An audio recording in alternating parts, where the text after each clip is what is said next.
का जिस भी क्षेत्र में देखेंगे तो इसका जो फैलाव है, बिहार का कोई ऐसा पंचायत तो छोड़ दीजिए, गांव तो छोड़ दीजिए, कोई ऐसा टोला नहीं है जहां शिक्षा विभाग की पहुंच नहीं। तो ये भी बड़ा प्रासंगिक और माकूल निर्णय रहा है मुख्यमंत्री जी का कि उन्होंने इस कार्यक्रम के आयोजन का जिम्मा शिक्षा विभाग को दिया है और हम सभी उत्साहित हैं, हमारे शिक्षा विभाग के सभी हमारे साथी अधिकारीगण इस कार्यक्रम को आयोजित करेंगे।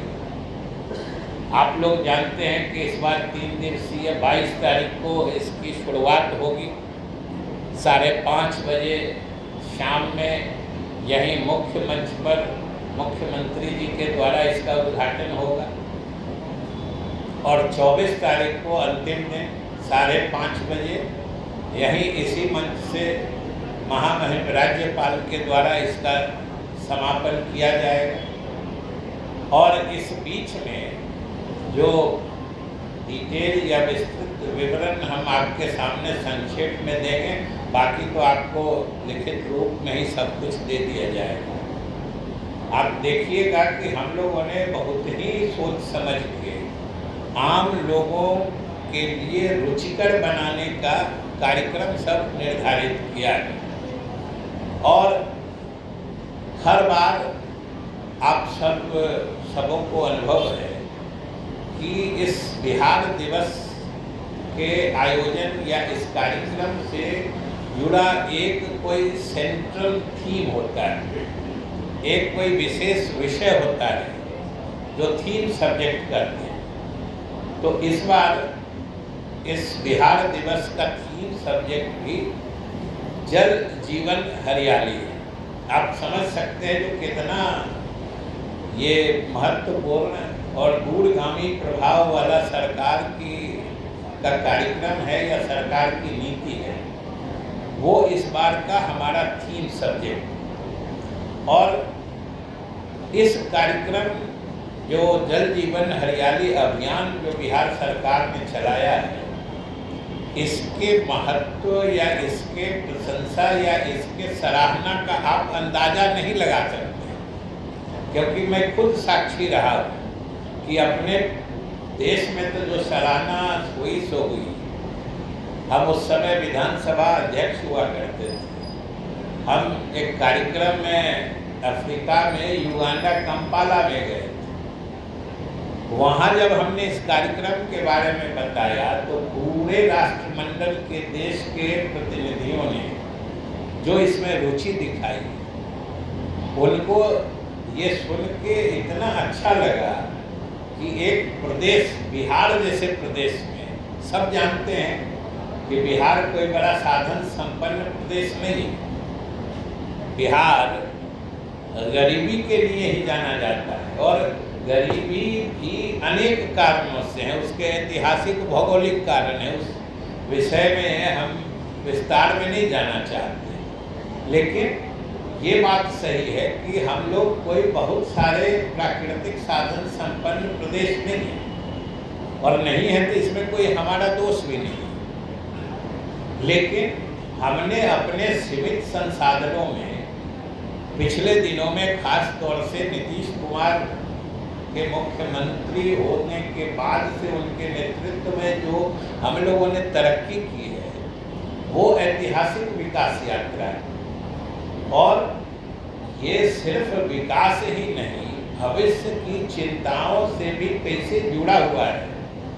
हम भविष्य की चिंता भी कैसे राष्ट्रीय और अंतर्राष्ट्रीय स्तर पर सोच रखने वालों की तरह करते हैं, ये उसका नमूना है जल जीवन हरियाली कार्यक्रम। आज जलवायु परिवर्तन से पूरा विश्व, पूरी दुनिया चिंतित है, लेकिन कार्यक्रम के रूप में उसके अलग अलग 11 अवयव बना के जिस ढंग से हम लोगों ने बिहार में इसको लागू करने की कोशिश की है, वह अपने आप में सराहनीय है। इसलिए हम लोगों ने इस बार उसका जो थीम सब्जेक्ट होता है, वो हम लोगों ने यहाँ पर जल जीवन हरियाली को रखा है, जो बड़ा ही माकूल है और सबके रुचि का भी विषय है। मुख्यमंत्री जी बराबर कहते हैं जल जीवन हरियाली, मतलब पहले जल है, अंत में हरियाली है, उसी बीच में जीवन रहता है, बच पाता है। तो ये बड़ा महत्वपूर्ण कार्यक्रम है। और आज आप आए हैं तो अभी तो तैयारियां चल रही हैं। तैयारियों के विस्तीर्णता से ही आपको अंदाज लग चुका होगा कि हम लोग एक भव्य कार्यक्रम का आयोजन कर रहे हैं।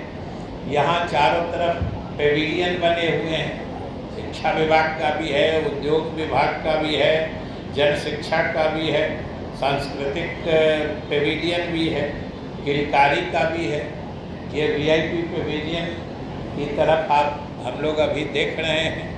जो कुछ वीआईपी लोग आते हैं वो लोग इधर रहेंगे। इसके अलावा भी और भी कई महत्वपूर्ण कार्यक्रम जो यहाँ होने हैं कि जो नेशनल बुक ट्रस्ट है, जो राष्ट्रीय पुस्तक ट्रस्ट है, उसके सहयोग से हम लोग एक पुस्तक मेला भी लगा रहे हैं। वो भी आप सबों का, खास करके आप लोग पत्रकार लोग तो लिखने पढ़ने से मतलब रखने वाले लोग होते हैं। हम जानते हैं कि हमारे कार्यक्रम में बहुत सारे ऐसे लोग आएंगे जिनको हो सकता है उससे कोई रुचि नहीं, लेकिन आप लोगों से लेके पढ़े लिखे बुद्धिजीवी लोग भी आते हैं। तो उनकी रुचि को देखते हुए हम लोगों ने एक छोटे से पुस्तक मेला का भी आयोजन किया है। बच्चों से लेके आप लोग सबके मनोरंजन और के साथ साथ कुछ स्वादिष्ट चटपटा खाने के लिए और जो स्थानीय प्रोडक्ट्स होते हैं, स्थानीय उत्पाद को बढ़ावा देने के लिए। आप में से बहुत लोगों ने दिल्ली हाट देखा होगा। दिल्ली हाट जिस मतलब आइडिया पर, जिस तरह की सोच से दिल्ली हाट बनाया गया है, उसी तरह का हम लोग पटना हाट भी बना रहे हैं इस बिहार दिवस में। वो भी निश्चित रूप से आप लोगों को बहुत अच्छा लगेगा।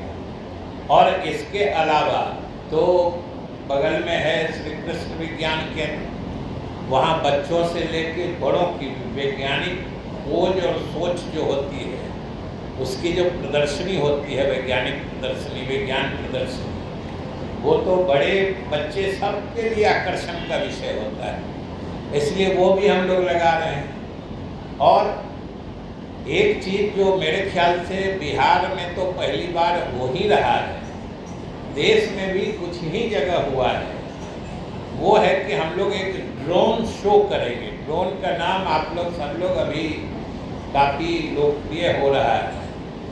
ड्रोन का उपयोग बहुत सारे क्षेत्रों में सरकार के द्वारा भी या निजी मतलब आयोजनों में भी कोई कार्यक्रम होता है तो आप जाइए, आजकल शादी विवाह में भी तो एगो ऊपर से 4 पैर वाला घूमते रहता है, लेकिन उसका एकदम जो मैंने डायरेक्टेड शो होता है, समझिए कि उसमें लगभग 400-500 ड्रोन एक साथ उड़ेंगे। वो इतना आकर्षक प्रोग्राम होता है जो आप सबका मतलब एकदम मन लुभाने वाला होगा। तो ये भी हम लोग कर रहे हैं। और जल जीवन हरियाली पर एक लेज़र शो भी होगा। ये दोनों तो आपको हम लोग परसों ही दिखा देंगे, जो मुख्य कार्यक्रम उद्घाटन का होगा। उसके बाद ही शाम को इसी वक्त से थोड़ी देर बाद ये सब कार्यक्रम आपके बीच हो जाएंगे। और फिर व्यंजन मेला भी लगेगा। और पर्यटन मानचित्र जो बिहार में पर्यटन के ख्याल से जो महत्वपूर्ण स्थल हैं, उनको बिहार के नक्शे पे दिखा के कि जो भी देखे एक साथ उनके नज़र में आ जाए कि बिहार में अगर एक पर्यटक को घूमना है या पर्यटन की दृष्टि से घूमना है तो आप कहाँ कहाँ जा सकते हैं, ये भी आपको मानचित्र मिल जाएगा उसका। उसी तरीके से जल संसाधन विभाग, आप नदियों के बारे में बराबर सुनते हैं, घाघरा, गंडक, कोसी, कमला, बलान सब नदी सुनते होइएगा, महानंदा। वो बिहार के नक्शे पर सारी नदियों का उद्गम स्थल से लेके उनका अंतिम छोर जो होता है वो सब बताया जाएगा। और वो समझिए कि सबके लिए कितना रुचि और कितना ज्ञानवर्धक चीज़ होगी। ये सब हम लोग उस दिन कार्यक्रम में वहाँ पर लगा रहे हैं। और इसके अलावा भी जो हमने कहा कि सब कुछ हो जाता है, ज्ञानवर्धन हो जाए, अपने प्रदेश के जन्मोत्सव के कार्यक्रम का आयोजन हो जाए सब लोग, लेकिन अगर कुछ सांस्कृतिक मनोरंजन का कार्यक्रम नहीं होता है तो कुछ अधूरा सा लगता है। इसलिए हम लोगों ने उसकी भी पुख्ता और पर्याप्त व्यवस्था की है। पहले ही दिन आप लोग कैलाश खेर को इस देश में कौन नहीं जानता है। आप यहीं पर मुख्य मंच से परसों ही थोड़ी देर बाद जब कार्यक्रम हो जाएगा, उद्घाटन सत्र हो जाएगा, कैलाश खेर को सुनेंगे। परसों 22 को, 23 को रेखा भारद्वाज को सुनेंगे, 24 को सुखविंदर सिंह को सुनेंगे। उसके अलावा भी दर्जनों कलाकार हैं जो अपने इस देश के ख्याति प्राप्त कलाकार हैं। उनको हम बिहार वासियों के मनोरंजन के लिए ला रहे हैं और सुनने के लिए।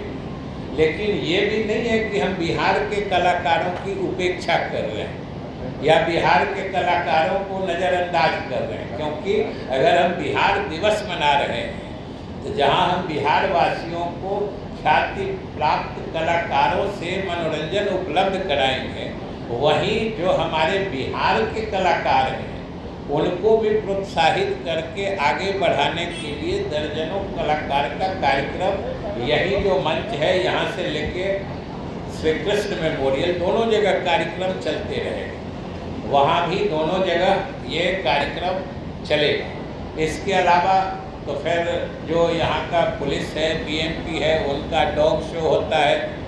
कुत्ते जो उनके प्रशिक्षित होते हैं, एक उनकी प्रदर्शनी, एक उनका शो होता है, फिर उनका बैंड का प्रदर्शन होता है।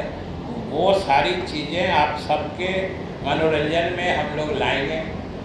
शिक्षा विभाग चूँकि आयोजन कर रहा है तो इसलिए हमने अपने विद्यालयों, महाविद्यालयों, विश्वविद्यालयों के लोगों, छात्रों, शिक्षकों को भी इस कार्यक्रम से जोड़ने की कोशिश की है। उनके यहाँ भी कुछ कार्यक्रम कराए गए हैं। उसके आधार पर उनका संक्षेप में प्रस्तुतिकरण हम लोग यहाँ भी कराएंगे। और हम लोगों ने कोशिश की है कि सारे प्रदेश के हर जगह से इस कार्यक्रम में भाग लें और सब लोग मिलके हम लोग अपने प्रदेश के जन्मोत्सव को सफल बनाएं। क्योंकि अंत